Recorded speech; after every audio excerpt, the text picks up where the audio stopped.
गांव की गलियों में पली बढ़ी एक साधारण सी लड़की अब जवानी की दहलीज पार कर चुकी थी। उसका शरीर पूरी तरह से विकसित था, लेकिन उसका मन किसी आम लड़की जैसा नहीं था। उसमें थी एक आग और एक सपना जो किसी भी कीमत पर पूरा करना था। उसका सपना था कि मालकिन बनना, ऐसे घर की मालकिन जहां नौकर सलाम करें, गाड़ियों की लाइन लगी हो और हर सुबह वह महंगे पर्दों के पीछे से सूरज की किरणें देखे। लेकिन ऐसा सपना उस जैसे गरीब की बेटी का सिर्फ किस्मत से नहीं बल्कि चालाकी और हिम्मत से पूरा हो सकता था। क्योंकि कुछ महीने पहले जब माँ बाप ने उसकी शादी गाँव के रिश्तेदार से तय कर दी, वो टूट तो गई लेकिन झुकी नहीं। इसलिए वह एक रात बिना कुछ कहे वो भाग गई सीधी शहर में रहने वाली अपनी सहेली के पास। सहेली उसे देखकर चौंकी, लेकिन मुस्कुराई और कहा, इस शहर में टिकना है तो या तो खुद को झुको या खुद को बेचकर ऊपर चढ़ जा। लड़की ने बिना वक्त गंवाए जवाब दिया, क्या करना होगा? तभी चाल चलना शुरू होती है। अगले ही दिन वह एक अमीर अरबपति के घर नौकरानी बनकर पहुंच गई, लेकिन उसका मकसद सिर्फ झाड़ू पोंछा करना नहीं था। वो उस घर की मालकिन बनना चाहती थी। मालिक था 65 साल का बूढ़ा, जिंदगी की सांझ में खड़ा हुआ अकेला इंसान, जिसकी बीवी अक्सर शहर से बाहर रहती थी। लड़की ने अपना खेल शुरू किया, काली जालदार स्टॉकिंग्स, टाइट स्कर्ट, सफाई करते समय जानबूझकर झुकना और कभी-कभी नजरों में शरारत के साथ मुस्कुराना। मालिक धीरे-धीरे उसकी जाल में फंसता चला गया। उसकी उम्र उसे कुछ करने से रोक रही थी,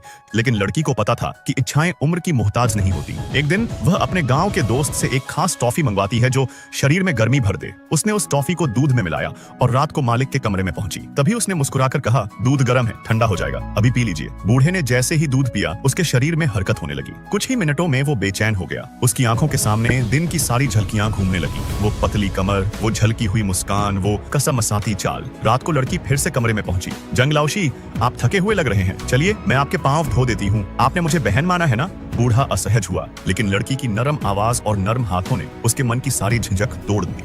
लड़की ने एक बार फिर कहा, रात को दूध पीना सेहत के लिए अच्छा होता है, आप आराम कीजिए, मैं नहा लूं। बूढ़े की सांसें तेज हो रही थी। तभी उसने महसूस किया कि कोई बाहर है। कौन है? शुई नहीं, तुम शुई नहीं हो। लड़की बस मुस्कुरा रही थी। उसकी चाल काम कर चुकी थी। आप तो सो रहे थे, फिर अचानक उठ क्यों गए? प्यास लगी थी तो बोल देते, मैं ला कर देती। अब मुझसे सहा नहीं जा रहा। और फिर सब कुछ वैसा ही हुआ जैसा लड़की चाहती थी। उस रात के बाद सब कुछ बदल गया। बूढ़ा अब उसकी मुट्ठी में था। लड़की की चाल, हिम्मत और सपनों ने उसे वहां पहुंचा दिया था जहां वह मालकिन कहलाने लायक बन चुकी थी। लेकिन असली सवाल तो अब था, क्या वह इसी से संतुष्ट होकर रुक